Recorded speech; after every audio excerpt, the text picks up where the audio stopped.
The sky above the Ukrainian steppe is the color of old iron. January 23, 1943. 11:47 hours. Temperature, minus 18 degrees Celsius. Inside the T-34 tank, Sergeant Dmitry Volkov can feel the cold seeping through the steel hull. His crew has been advancing for 3 hours. 22 tanks pushing toward the German lines near Milarovo. The snow crunches under their treads. Volkov feels confident. The T-34 is the best tank in the world. Everyone says so. Sloped armor, the 76mm gun. Speed, the Germans fear it. Then he hears it. A sound like the earth screaming. A rising wail from everywhere and nowhere. The other tanks scatter. Too late. Volkov looks up through the commander's hatch. A black shape dropping from the clouds. Almost vertical. Falling like a guillotine blade. The siren is so loud his ears ring. He's trying to close the hatch when the world becomes fire. The explosion tears through the engine deck. The weak point. 40 meters away, another T-34 erupts in flames. Then another. The aircraft, a Stuka, pulls out of its dive so low that its landing gear nearly touches the burning wreckage. It climbs, banks, dives again. Through the smoke, Volkov sees 3 more tanks burning. In 90 seconds, 7 T-34s are destroyed. The Stuka climbs into the clouds and disappears. The survivors radio back to command. Tank Hunter aircraft, vertical attack, engines destroyed. They don't know his name yet. They don't know that the pilot who just killed 7 tanks before breakfast has broken every rule in the Luftwaffe handbook. They don't know he'll do this 5 or 18 more times before the war ends.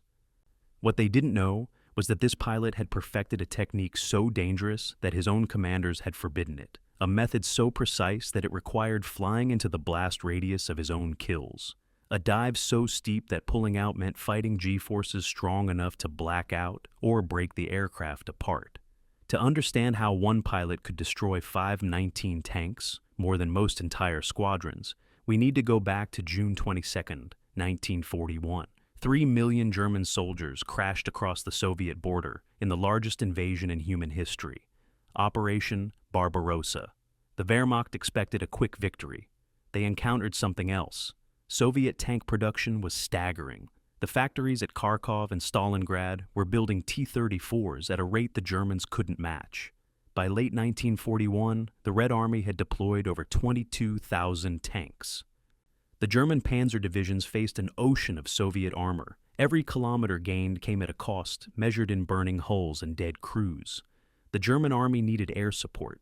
They needed the Luftwaffe Stukas, the Junkers Ju-87 dive bombers that had terrorized Poland and France, to stop the Soviet tanks. But there was a problem. The Stuka was designed to attack fixed targets, bridges, bunkers, troop concentrations. Against buildings and infantry, the Stuka was devastating. Against tanks, it was nearly useless. The T-34's sloped armor deflected bomb blasts unless the hit was direct, within 2 meters. At the speed of a diving Stuka, releasing from the doctrine-mandated altitude of 700 meters, achieving that precision was almost impossible. Hit rates were below 30%. Most Stukas returned from anti-tank missions with their bombs wasted. Standard doctrine said, dive at 60 degrees, release at 700 meters, pull out by 400 meters. Safe, survivable, ineffective. The Luftwaffe needed a solution. They got Hans Ulrich Rudel. This is the story of a man who rewrote the rules of aerial warfare, not with genius or inspiration, with mathematical precision and a willingness to fly closer to death than any pilot thought survivable. Hans Ulrich Rudel was born on July 2nd, 1916 in Konradswaldau, Silesia. His father was a Lutheran minister, a man of discipline and routine. There was no military tradition in the family. Young Hans found his outlet in the mountains, skiing, climbing. By his teens, he was competing in regional ski championships, learning the physics of speed and angle, the importance of balance at the edge of control. He was 5 feet 9 inches tall, wiry, with sharp features and pale blue eyes that never seemed to blink when he focused on something. When he joined the Luftwaffe in 1936, he wanted to be a fighter pilot. He imagined himself in a Bf-109, dueling Spitfires over the Channel. The Luftwaffe had other plans. His reflexes were good, but not exceptional. His gunnery scores were adequate, not outstanding. They assigned him to Stukas, the unglamorous workhorses of the dive bomber squadrons. Rudel was furious. Dive bombers were slow, vulnerable, easy prey for enemy fighters. They were the aircraft you flew when you weren't good enough for fighters. He considered quitting. He didn't. Instead, he became obsessed with improvement. He studied ballistics. He memorized the Stuka's flight manual until he could recite performance specifications from memory. He spent hours at the practice range, learning to judge distances, to account for wind, to feel the exact moment when an aircraft transitions from stable flight to the edge of a stall. His fellow pilots thought he was strange, too serious, too methodical. They drank and played cards between missions. Rudel filled notebooks with calculations. When the war began, he flew in Poland, then France. His record was competent but unremarkable. He hit his targets. He followed doctrine. He survived. But inside, he was frustrated. The Stuka could do more. He knew it. The aircraft was capable of precision that the current tactics didn't exploit. But when he suggested modifications to his commanders, they dismissed him. Doctrine existed for a reason. Follow the manual. Don't think, just fly. Then came the Eastern Front and the tanks. In 1941, Rudel flew the Junkers Ju-87, a machine already obsolete by modern standards. Maximum speed, 310 kilometers per hour, slower than most enemy fighters by 200 kilometers per hour or more. Its fixed landing gear created drag. Its inverted gull wings were distinctive, easy to spot. Its armor was minimal. A single burst from a Soviet Yak fighter could shred it. The famous Jericho trompete, the siren mounted on the landing gear, was designed for psychological warfare, to terrify troops on the ground with a rising scream during the dive. Against experienced soldiers, it mostly served to announce the Stuka's position. But the Stuka had one advantage. It could dive steeper and more accurately than any other aircraft. The automatic pull-out system meant that even if the pilot blacked out from G-forces, the aircraft would recover, theoretically. The system was designed for dives that followed doctrine, not for what Rudel was about to attempt. The original armament, a single 500-kilogram bomb, was useless against tanks. The T-34's armor was revolutionary, sloped at angles that deflected conventional explosions. A bomb exploding 5 meters away might damage the tracks or shake the crew, but it wouldn't kill the tank. You needed a direct hit on the engine deck, the rear section where the armor was thinnest, or you needed a different weapon entirely. In early 1943, the Luftwaffe introduced the Ju-87G variant, fitted with twin 37mm BK 3.7 cannons mounted under the wings. Each cannon fired tungsten core armor-piercing rounds capable of penetrating 90 millimeters of steel. On paper, it was the perfect tank killer. In practice, it was a nightmare. The recoil from firing both cannons simultaneously was strong enough to destabilize the aircraft. Pilots had to compensate instantly, or they'd spin out of control. The weight of the cannon pods reduced speed and maneuverability even further, and the effective range was limited. 300 meters at most for reliable penetration. This meant flying low, slow, and close, in an aircraft already vulnerable to everything. Standard anti-tank doctrine said, approach at altitude, dive at 60 degrees, fire at 300 meters, pull out by 400 meters, get out fast. The hit rate with this method was approximately 30%. Against dispersed, moving targets protected by anti-aircraft fire, it was often lower. Rudel studied these numbers and decided they were unacceptable. He studied tank anatomy. He studied diving physics. He ran calculations in his notebooks late into the night, and he saw what others missed. When Rudel was offered standard training on the Ju-87G, he followed it exactly once. Then he began experimenting. What he developed over the following months would become the most effective and most forbidden anti-tank technique of the war. The method had 3 components. Each one violated doctrine. Each one was potentially suicidal. First, the dive angle. Standard doctrine called for a 60-degree dive. Steep enough for accuracy, shallow enough for safety. Rudel went vertical, 90 degrees, a straight drop from the sky, like a stone falling into a well. Why? Because tank armor is strongest where designers expect attacks, the front and top. The T-34's frontal armor could stop most rounds. The top armor was thick enough to deflect bombs unless they hit perfectly perpendicular. But the engine deck, the rear section covering the motor and fuel tanks, was only 20 millimeters thick, and it was angled differently. Designed to shed rain, not rounds. A vertical dive meant his 37mm tungsten rounds struck at 90 degrees to that weak point. Penetration was almost guaranteed, but a 90-degree dive meant fighting physics. At that angle, pulling out required the pilot to endure G-forces that could cause blackout in 3 seconds.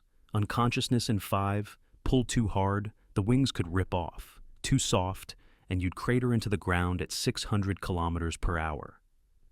The margin for error was less than 50 meters. Second, the speed. Doctrine said to reduce speed before firing, to stabilize the aircraft and improve aim. Rudel did the opposite. He dove at maximum speed, over 600 kilometers per hour in the dive, far beyond the Stuka's rated safety limits. The aircraft shook so violently that instruments became unreadable. The control stick fought him. The wind noise was a shriek that drowned out everything. Why? Because speed meant Soviet anti-aircraft gunners couldn't track him. Their 12.7mm machine guns and 37mm flak cannons needed time to calculate trajectory. A Stuka diving at 300 kilometers per hour gave them 4 or 5 seconds to aim. At 600 kilometers per hour, they had less than 2. Most couldn't even traverse their guns fast enough. But speed also meant firing at the last possible instant. 1 second too late, and he'd smash into the tank he was trying to destroy. His entire attack run lasted 6 seconds. From the moment he rolled into the dive to the moment he fired, he had to identify the target, line up the shot, compensate for wind and aircraft vibration, fire, and pull out, all while traveling the length of a football field every second, while blood drained from his brain toward his feet, while Soviet tracers arced up through the freezing air. Third, the firing range. Doctrine called for opening fire at 300 meters, far enough to avoid debris and shrapnel from the explosion. Rudel fired at 50 to 80 meters, close enough to see details, the turret number, the mud on the treads, the tank commander's face looking up in the instant before death. Why? Because at that range, even a miss hit something vital. The rounds didn't need to penetrate the engine deck precisely. Close was enough. The shockwave alone could crack fuel lines, ignite ammunition, kill the crew through concussive force. But it also meant flying through the explosion of his own target. Tank fuel tanks detonated with a fireball that rose 30 meters into the air. Rudel would pull out through that inferno. His windscreen blackened with soot, his aircraft pelted with shrapnel from the tank he'd just killed. His Stuka returned from missions with dents and holes that ground crews couldn't believe hadn't brought him down. Luftwaffe commanders watched him practice this technique over training ranges and forbade it immediately. Too dangerous, too many variables. Multiple pilots had died attempting vertical dives in the Ju-87. The G-forces caused pilots to black out mid-pull, and they'd simply flown into the ground. The technique required reflexes and physical conditioning that couldn't be taught. Rudel was ordered to follow standard doctrine. He smiled, nodded, and kept doing it anyway. His counter-argument was simple, delivered in his flat Silesian accent. A dead tank is worth the risk. The math supported him. Standard doctrine, 30% hit rate. His method, 90% or higher. In a war where Soviet factories were producing tanks faster than Wehrmacht ground forces could destroy them, those numbers mattered. His squadron mates watched him with a mixture of awe and suspicion. Rudel didn't drink, didn't socialize, didn't chase women when they rotated back to rear bases. He exercised obsessively, running, calisthenics, ski training when snow permitted. He claimed it was for G-force tolerance. His body needed to function when blood pressure dropped and vision tunneled. Every morning, regardless of weather, he ran 5 kilometers. His comrades thought he was insane. Like Marseille's deflection shooting, firing ahead of a moving target in a way that violated every gunnery instructor's teaching, or Hartmann's point-blank attacks that had him flying through the debris of aircraft he'd just destroyed, Rudel saw what the experts missed. Doctrine was written for average pilots facing average conditions. The Eastern Front was not average. The Soviet tank army was not average. Surviving required breaking rules that had been written in peacetime by men who'd never faced 1,000 T-34s rolling across the steppe. There was one more modification, never officially recorded but spoken about in whispers among his ground crew. Rudel adjusted his own gun sight. The factory standard sight was calibrated for firing at 300 meters.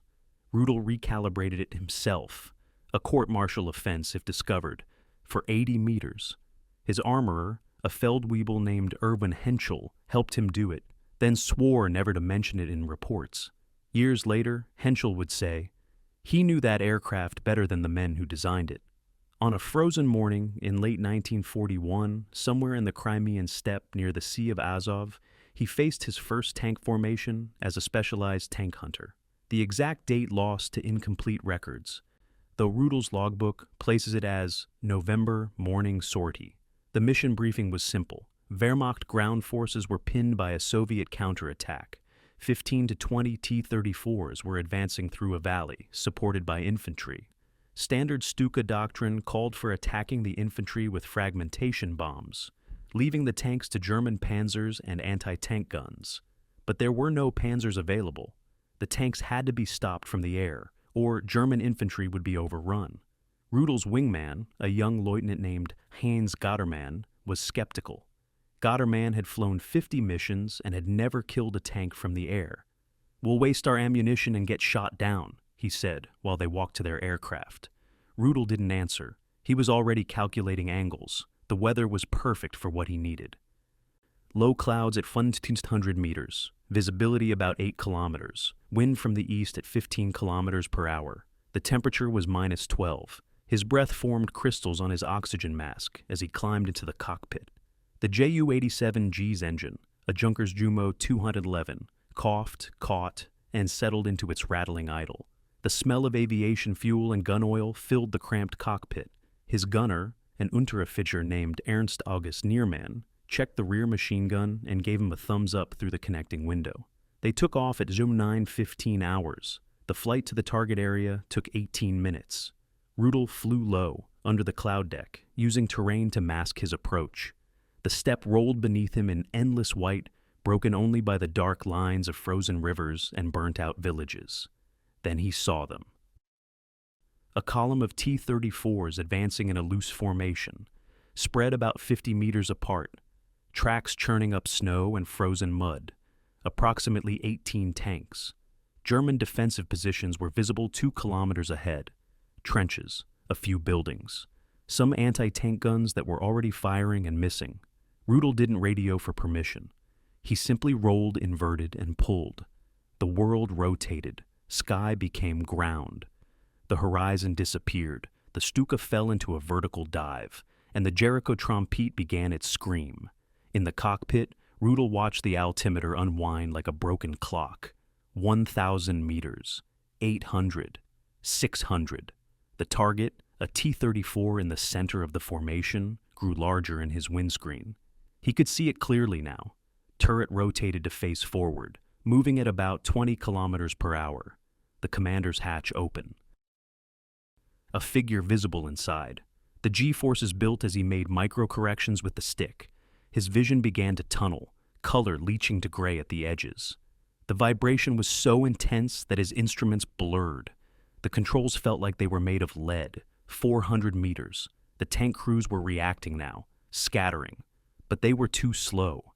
300 meters. Tracers from Soviet anti-aircraft machine guns stitched the air around him, too far behind. Their aim, 2 seconds outdated. 200 meters. He could see every detail. The mud-caked tracks, the spare road wheels strapped to the turret, the red star painted on the side.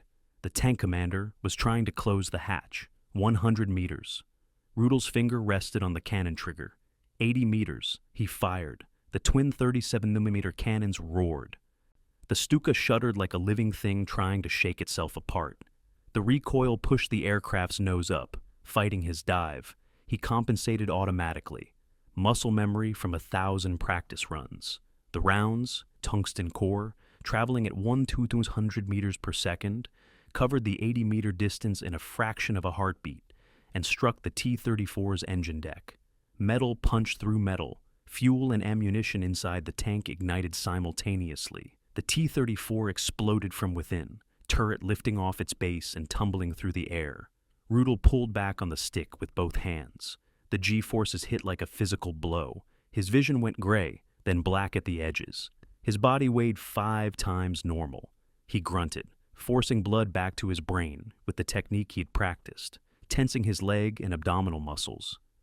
The Stuka's automatic pullout engaged, and the aircraft began to recover from the dive. He pulled out at 60 meters altitude, flying through the column of smoke and flame rising from the destroyed tank. Something hit his aircraft, shrapnel or debris, a sound like a hammer on sheet metal. The Stuka shook but kept flying. He banked left, climbing back toward the clouds. Behind him, the T-34 burned. Soviet infantry scattered. The other tanks stopped advancing, crews unsure what had happened. From their perspective, one of their vehicles had simply exploded from above. No bomb crater, no obvious cause, just sudden death. Rudel reached 1,500 meters, took 3 deep breaths, and rolled into another dive. His second target was trying to reverse away from the burning lead tank. Too slow. Rudel's dive was textbook, vertical. Maximum speed, firing at 70 meters. The round struck the engine deck. The tank burned. Rudel pulled out at 50 meters this time, lower than before, his aircraft flying through heat that made the instruments spike. His third pass targeted a tank that was pivoting to retreat. The commander was bailing out even before Rudel fired, running across the snow. Smart man. The tank exploded. Its ammunition cooked off in secondary blasts that sent pieces of armor plate spinning through the air like toys. 3 tanks destroyed in 9 minutes. Rudel climbed back toward the cloud deck and circled, checking his fuel and ammunition. Gatterman's voice crackled over the radio. "What the hell are you doing?" His wingman had made one pass, missed, and pulled off. Following standard doctrine, Rudel ignored the question. Below, the Soviet formation was in chaos. Tanks scattered in all directions. Officers tried to re-establish order, but the psychological impact was devastating. Something was killing them that they couldn't fight. Soviet doctrine for air defense was to concentrate fire. But how do you target an aircraft moving at 600 kilometers per hour in a vertical dive? By the time gunners acquired the target, it had already fired and pulled away. Rudel made 2 more passes before his fuel ran low. 2 more tanks burned, 5 kills in 1 sortie. He landed back at his forward airstrip 20 minutes later. His ground crew surrounded the aircraft, staring at the damage.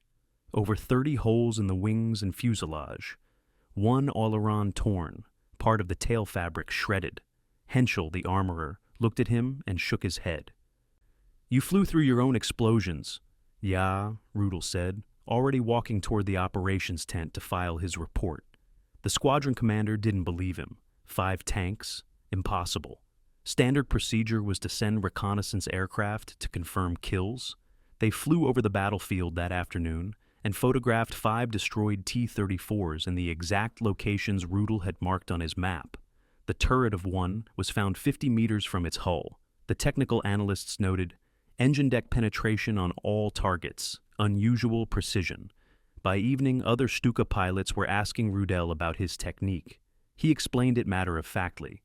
Vertical dive, maximum speed, fire at 80 meters, pull out through the explosion. They thought he was exaggerating. 3 pilots attempted it over the next week. 1 died when he blacked out mid-dive and plunged straight into the ground. A second crashed while pulling out, his wings folding from excessive G-forces. The third succeeded, killed 1 tank, and swore never to try it again. "It's like flying into hell," he reported. Rudel flew the same way every mission. Within a month, he had destroyed 23 tanks. Soviet radio intercepts began mentioning a tank hunter aircraft that attacked differently from others. Field commanders requested more anti-aircraft support, specifically for vertical diving attacks. The Red Army's Tactical Analysis Division studied destroyed tank hulls and noticed the pattern. Every kill showed identical penetration: engine deck, rear section, downward angle. One analyst wrote in a report that surfaced decades later, "This suggests a single pilot has developed a specialized method. Recommend concentrated countermeasures." The Soviets adapted, Tank formations began spreading wider, making attacks riskier. Anti-aircraft gun density increased. Soviet fighter patrols intensified, specifically hunting Stukas. Yak-9 and La-5 fighters were assigned to escort tank columns. But Rudel adapted faster. He learned to use clouds for concealment, diving out of them before Soviet gunners could react. He memorized Soviet AA gun ranges and approached from angles that minimized exposure. When fighters appeared, he dove lower, using terrain, hills, forests, ravines, to break visual contact. The Stuka was slow in level flight, but lethal in a dive. Soviet fighters couldn't follow him down. By spring 1942, Rudel had destroyed 100 tanks. His name began appearing in Wehrmacht daily reports. Ground commanders requested him specifically. When infantry units were pinned by Soviet armor, they'd radio, "Where is Rudel?" The Luftwaffe promoted him to Oberleutnant and assigned him his own Keta, a flight of 3 aircraft. He trained his wingmen in the technique. Most couldn't master it. The physical and mental demands were too extreme. Rudel flew 4 or 5 sorties a day, while his wingmen flew 2 and returned exhausted. His logbook filled with notations: 3 tanks, morning; 2 tanks, noon; 4 tanks, evening. Numbers written in his precise handwriting, each one representing a T-34 crew that never went home. In summer 1942, as Wehrmacht forces pushed towards Stalingrad, Rudel flew from forward airstrips so close to the front that Soviet artillery could reach them. His quarters were a tent. His meals were cold rations eaten standing next to his aircraft. There was never time to sit. The Eastern Front was an industrial meat grinder consuming men and machines at rates that numbed the mind. Individual heroism meant nothing against statistics, except that Rudel was becoming a statistic himself, a single-point anomaly that disrupted Soviet planning. 200 tanks destroyed, then 250. His aircraft was hit repeatedly, shot up so badly that ground crews couldn't believe it stayed airborne. He was wounded twice in 1942, shrapnel in his shoulder during a low-altitude attack, and a bullet through his left calf when a Soviet fighter ambushed him during pullout. He refused evacuation both times. The field doctor stitched him up, gave him morphine that Rudel didn't take, and he was flying again the next day. Soviet intelligence services put a bounty on him, though the amount was never confirmed in German records. Soviet tank crews began painting white camouflage specifically to make themselves harder to spot from above. It didn't help. Rudel's vision was extraordinary, 20/10 in both eyes, the result of his alpine training and obsessive focus. He could spot tanks through camouflage netting from 2,000 meters altitude. His wingmen would see nothing but snow and shadows. Rudel would mark a target, dive, and kill a tank that others hadn't known existed. In July 1943, the Wehrmacht launched Operation Citadel, the Battle of Kursk, the largest tank battle in human history. Over 6,000 Soviet tanks faced 3,000 German panzers across a battlefield that stretched for hundreds of kilometers. The sky above Kursk was crowded with aircraft from both sides, dogfighting, dive bombing, attacking ground targets in a 3-dimensional chaos that killed pilots by the dozens every day. For Rudel, it was a target-rich environment. He flew 6 sorties on July 5th, the first day of the offensive. 9 tanks destroyed. His aircraft returned each time with new damage, panels shot through, hydraulic fluid streaming. Ground crews worked frantically between sorties, patching holes with sheet metal and prayers. On July 7th, he achieved his personal best, 9 tanks in a single day, 3 of them in 1 sortie. A Soviet KV-1 heavy tank, armor so thick that most German guns couldn't penetrate it, died to his cannons when he dove through concentrated anti-aircraft fire and fired at 50 meters range. The tungsten rounds punched through the engine deck as if it were paper. German ground commanders reported that entire Soviet tank advances halted when Rudel appeared, not because he destroyed every tank, 1 aircraft couldn't, but because Soviet officers knew that staying in formation meant certain death. Tanks scattered, losing cohesion, becoming easier targets for German anti-tank guns. Rudel's psychological impact exceeded his physical kills. A Wehrmacht after-action report from Kursk stated, "Rudel is better than a panzer battalion." Another noted, recommend highest decoration, single-handedly disrupting enemy armor operations. By August 1943, he had destroyed over 300 tanks. The Luftwaffe awarded him the Knight's Cross. He wore it once for the ceremony photograph, then never again. Medals meant nothing to him. The only number that mattered was the one in his logbook. The war turned against Germany. After Kursk, the Wehrmacht retreated. Soviet forces pushed west, reclaiming territory kilometer by kilometer. German air superiority evaporated. The skies belonged to the Red Air Force now. Flying a Stuka in 1944 was suicide. Soviet fighters swarmed. Every sortie meant fighting through walls of anti-aircraft fire. Rudel's loss rate was catastrophic. He went through 6 aircraft in 4 months, each one shot down or damaged beyond repair. His gunners had an average life expectancy of 8 missions.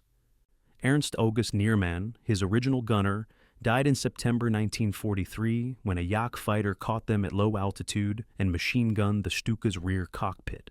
Rudel watched in his mirror as Niermann slumped forward, killed instantly. He flew back to base alone, landed, and climbed out of the aircraft without speaking. Ground crews said his face looked carved from stone. He got a new gunner and flew the next day.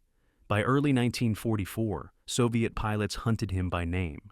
Radio intercepts revealed that Soviet commanders issued specific orders. Find the Stuka with the cannons, kill the pilot. They knew Rudel flew differently. Lower, faster, more recklessly. His aircraft was identifiable by its battle damage and the way it dove. Soviet aces tried to ambush him during pullout, when he was most vulnerable. Several came close. In March 1944, 2 LA-5s caught him at 200 meters altitude after a kill. They fired from behind, hitting his engine and left wing. Rudel dove lower, to 50 meters, using terrain to break line of sight. The LA-5s followed. Rudel led them over a German anti-aircraft position. One LA-5 exploded, the other broke off. Rudel crash-landed in a field, his engine trailing smoke. He was flying again that afternoon in a replacement aircraft. 400 tanks destroyed, then 450. Wehrmacht officers who dismissed him as reckless now called him essential. In the chaos of retreat, with panzer divisions under strength and ammunition scarce, Rudel's Stuka was sometimes the only anti-tank capability available. Infantry units radioed desperately. Rudel's Ket needed immediately. Breakthrough imminent. He flew until his aircraft was too damaged to continue, landed, switched to another, and flew again. His logbook showed days when he logged 8 sorties. More than most pilots flew in a week. Soviet defenses evolved. They deployed mobile anti-aircraft batteries specifically to escort tank columns, creating killing zones that Stukas couldn't penetrate. Rudel found ways. He attacked from the sun when possible, blinding gunners. He varied his approach altitudes and angles, never diving from the same direction twice. He studied Soviet AA gun placements and memorized their blind spots. The 37mm flak cannons had a minimum elevation. They couldn't track aircraft diving from directly overhead. Rudel exploited that, diving vertically from 3,000 meters. A black dot against the sky that became a screaming death machine in 6 seconds. In July 1944, near Vilnius during the Soviet Bagration offensive, Rudel destroyed 12 tanks in a single day. German lines were collapsing. Entire divisions were surrounded and destroyed. Rudel's squadron flew non-stop, attacking Soviet armor that outnumbered German forces by ratios of 10-1 or worse. His own aircraft was hit so many times that the mechanics counted 97 holes after that day's missions. The hydraulic system failed. He landed without flaps, the Stuka skidding off the runway into mud. He was back in the air 40 minutes later. On November 26, 1944, Hans Ulrich Rudel destroyed his 500th tank. The exact location is recorded in his logbook. Northeast of Memel, East Prussia. Temperature -6 degrees. Cloud ceiling 800 meters. Target T-34-85. The newer version with an 85mm gun and thicker armor. Rudel dove through moderate anti-aircraft fire. Fired at 60 meters. The tank exploded. It was his 4th kill that morning. He noted it in his logbook with the same precise handwriting. Tank Nor 500, engine deck penetration, Total mission time, 6 hours, 15 minutes. No pilot in history had done this. Not on any side, in any war. Soviet Sturmovik pilots, flying aircraft specifically designed for ground attack, didn't come close. The highest-scoring Soviet anti-tank pilot had 70 confirmed kills. American and British fighter bombers, equipped with rockets and bombs, achieved similar numbers over entire squadrons. Rudel, alone, had destroyed 500 tanks. But the Eastern Front consumed everything: men, machines, nations. And on February 8, 1945, it nearly consumed Rudel. The location was Frankfurt an der Oder, the Oder River being the last major geographical barrier between Soviet forces and Berlin. German forces were trapped on the East Bank, surrounded, fighting to hold a bridgehead that allowed remnants of Wehrmacht units to retreat westward. The fighting was apocalyptic, house to house, hand to hand, the kind of brutality that left survivors broken. Soviet artillery pounded the pocket continuously. Tanks pressed from 3 sides. Rudel flew 8 sorties that day, attacking Soviet armor and artillery positions. His aircraft, a Ju-87 G2, already patched and repatched, was on its 47th combat mission. Structural fatigue was visible, rivets loosened by stress, skin panels creased from too many hard maneuvers. It should have been scrapped. There were no replacement aircraft.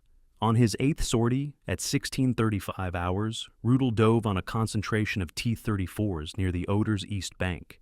He'd already destroyed 3 that afternoon. He was exhausted, flying for 11 hours straight with minimal food, no sleep. Running on adrenaline and will, he rolled into his vertical dive, lined up the target, and fired at 70 meters. The T-34 exploded, standard kill. But this time, Soviet gunners had predicted his pull-out trajectory. Concentrated fire from multiple 37mm flak cannons converged on the point where Rudel would emerge from his dive. They'd studied his pattern. They knew. As Rudel pulled out at 50 meters altitude, traveling at 450 kilometers per hour, the shells found him. Multiple impacts, 3, maybe 4, too fast to count. The starboard wing shredded. Hydraulic fluid sprayed. The cockpit filled with smoke and the smell of burning insulation. Something hit his right leg below the knee. Pain exploded through his body like electricity.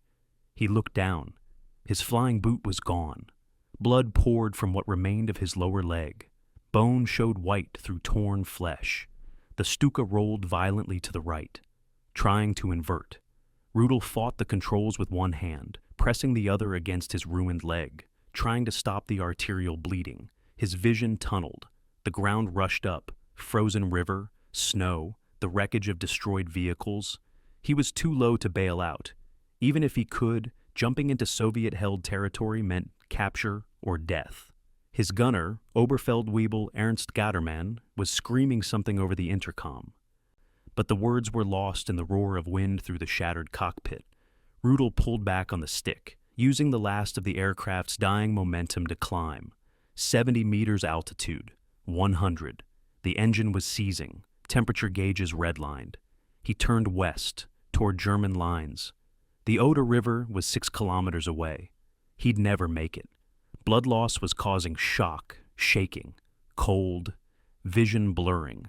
He tried to focus on the horizon, but couldn't find it. 3 kilometers from German lines, the engine failed completely. The propeller windmilled uselessly. The Stuka became a glider. Bleeding altitude at 50 meters per second. Rudel aimed for a frozen field on the German side of the Oder. He had no flaps, no hydraulics, no time to line up properly. The aircraft hit hard, bounced, and slid across ice and snow for 200 meters before stopping. The impact threw Rudel forward into the instrument panel. His head struck something metal, darkness. He woke to hands dragging him from the cockpit. Wehrmacht infantry, faces blackened with soot, rifles slung. One of them looked at his leg and went pale. The lower leg was attached by skin and tendon only, the bone shattered, blood pooling in the snow. A medic appeared, tourniquet already in hand. The pain was transcendent, beyond anything Rudel had experienced in 3 years of war. The medic jabbed morphine into his thigh. The darkness returned. They thought his war was over. The field surgeon who examined him at the casualty station said amputation was necessary. The leg couldn't be saved. Rudel, half conscious, refused, the doctor explained. Infection would kill him. Gangrene was setting in. He would die. Rudel repeated, "No amputation." The doctor looked at him and saw something that made him pause.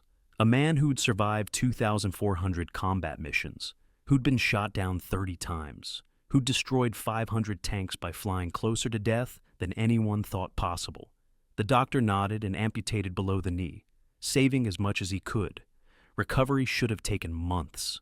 Rudel was back in a cockpit in 6 weeks. The prosthetic leg was crude, wood and leather, built by a Wehrmacht prosthetist who'd made thousands for wounded soldiers. Walking was agony. Flying was worse. The G-forces during pullout compressed the stump against the prosthetic, creating pain that made him blackout. He flew anyway. He modified his cockpit with a cushion and adjusted his technique. Pulling out slightly shallower to reduce G-loads, his kill rate dropped to 80%, still higher than any other pilot. On March 28, 1945, flying with a wooden leg and using a crutch to reach the cockpit, Hans-Ulrich Rudel destroyed his 519th and final tank. Location, near Berlin. Exact coordinates lost. The Soviet army was preparing for the final assault on the German capital. Rudel's sortie targeted a tank concentration assembling for the attack. He dove, fired. The T-34 burned, his 519th kill. He pulled out, climbed to altitude, and surveyed the battlefield. Soviet forces stretched to the horizon. Hundreds of tanks, thousands of vehicles, an army that could not be stopped. One aircraft, one pilot, couldn't change the outcome. But he'd proven something that military theorists had thought impossible. That individual skill, applied with absolute precision, could matter even in industrial-scale warfare. The war ended 3 weeks later. By then, Rudel had also destroyed one Soviet battleship, the Mara, in the Baltic, one cruiser, one destroyer, 70 landing craft, more than 800 other vehicles, 150 artillery positions, and 9 aircraft and ground strafing attacks. His total combat missions, 2,530, more than any pilot in any air force in history. Shot down 30 times. Wounded 5 times. Awarded the Knight's Cross with golden oak leaves, swords, and diamonds. Germany's highest military decoration.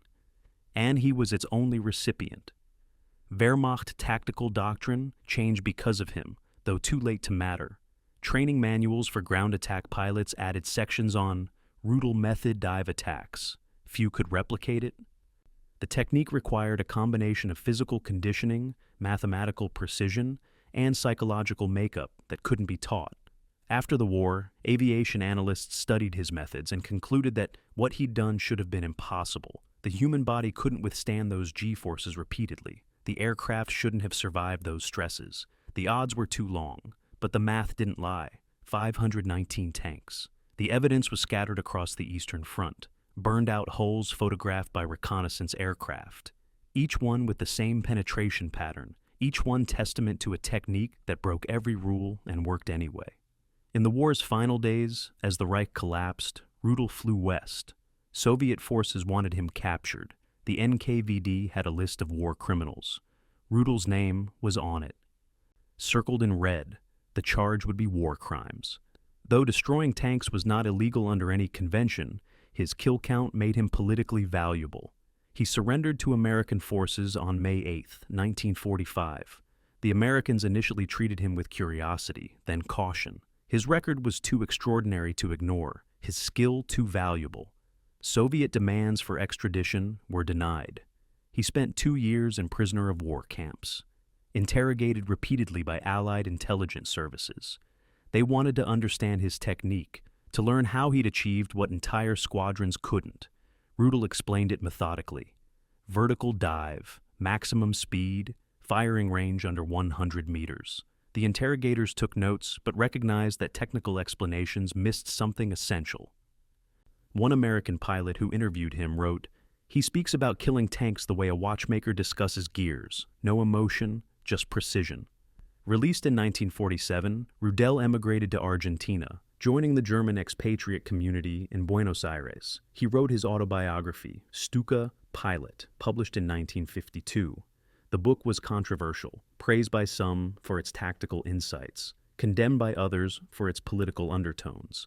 Rudel never renounced National Socialism, and his post-war associations with neo-fascist groups made him a pariah in respectable circles. He remained unrepentant about the war, viewing his service as duty to his nation rather than ideology.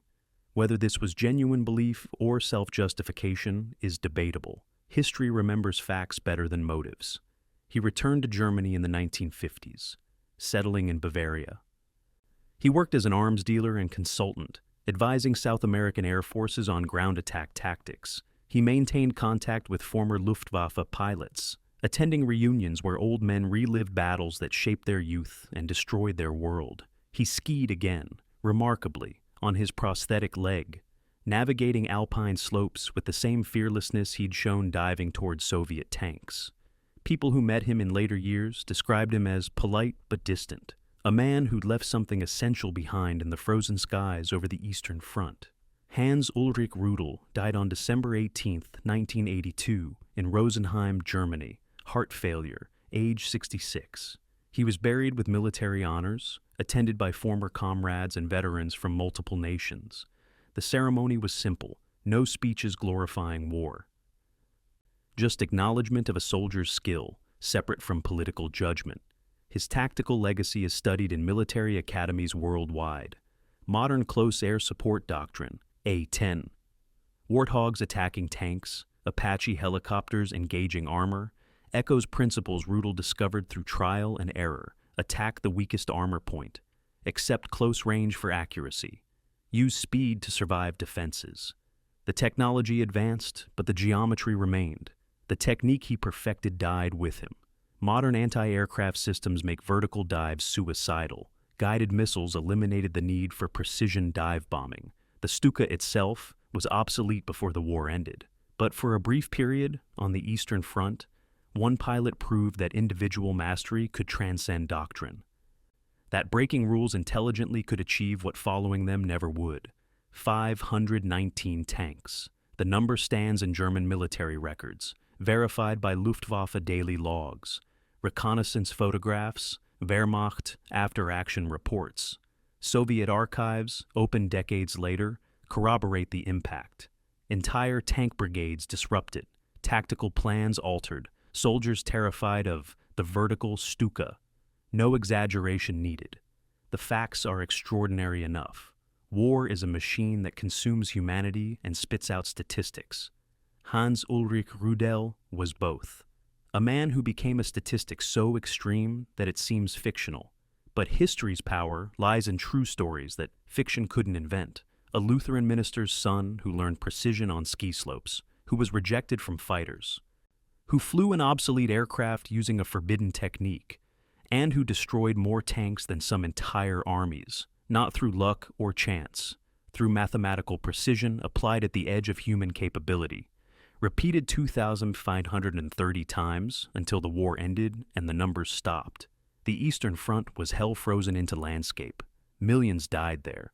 Rudel was one man who learned to navigate that hell by diving straight through it, again and again, until physics and probability should have killed him, but somehow didn't. Whether that makes him a hero, a cautionary tale, or simply an anomaly of war depends on perspective. History records what happened. Interpretation belongs to those who study it. The tanks he destroyed were crewed by men with families, hopes, fears. Soviet tank crews called him the Black Death. German infantry called him Salvation. Both were correct. War allows contradictory truths. What remains is the record. One pilot, one technique. 519 tanks, 2 years. The numbers that shouldn't exist but do. This story matters because it shows what one person can achieve when skill meets determination at the absolute edge of possibility, when conventional wisdom is challenged by someone willing to pay the price for being right. If this story moved you, hit that like button. It tells YouTube to share this with others who appreciate real history. Subscribe to join our community of truth seekers who refuse to let these stories fade into footnotes, and drop a comment below. Tell us where you're watching from. whether you're a veteran, a history student, or simply someone who believes that extraordinary stories deserve to be told. Because 519 tanks destroyed by one pilot isn't just a statistic. It's a testament to what humans are capable of when everything is on the line, when the only choice is to push beyond what anyone thought possible or watch everything fail. Thank you for watching, and thank you for keeping history alive.